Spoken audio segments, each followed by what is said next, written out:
justa causa, escutai e atendei o meu clamor.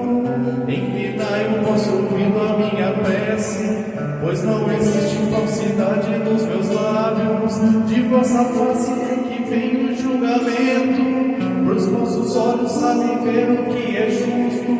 Não cometi nenhum pecado por palavras, como é costume acontecer em meio aos homens.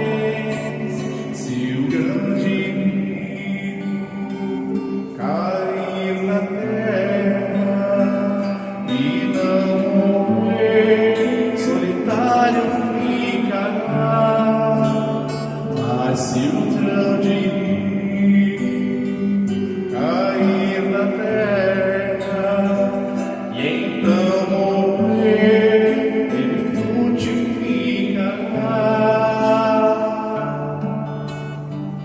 Os meus passos eu firmei na vossa estrada, e por isso os meus pés não vacilaram. Eu vos chamo, ó meu Deus, porque me ouvis. Inclinai o vosso ouvido e me escutai-me. Protegei-me a cor dos olhos, a pupila, e guardai-me a proteção de vossas asas. Longe dos ímpios violentos que me oprimem, dos inimigos furiosos que me cercam. Se o grande rio cair na terra e não morrer, solitário ficará. Mas se o grande rio cair na terra e então morrer, ele frutificará.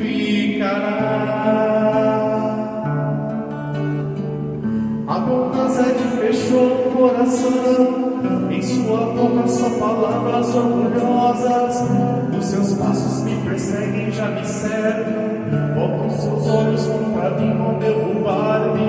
Como um leão impaciente pela presa, um leãozinho espreitando de emboscada. Levantai-vos, ó Senhor, contra o malvado, com vossa espada abatei-o, libertai-me. Se o grande rio cair na terra e não morrer, solitário ficará. Mas se o grande rio cair na terra e então morrer, ele frutificará.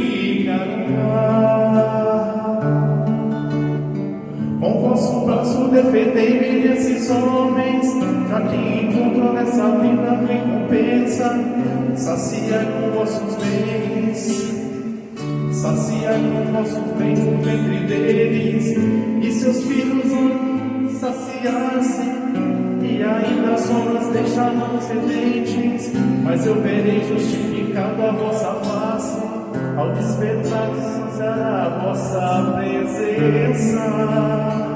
Se o grande rio cair na terra e não morrer, solitário ficará.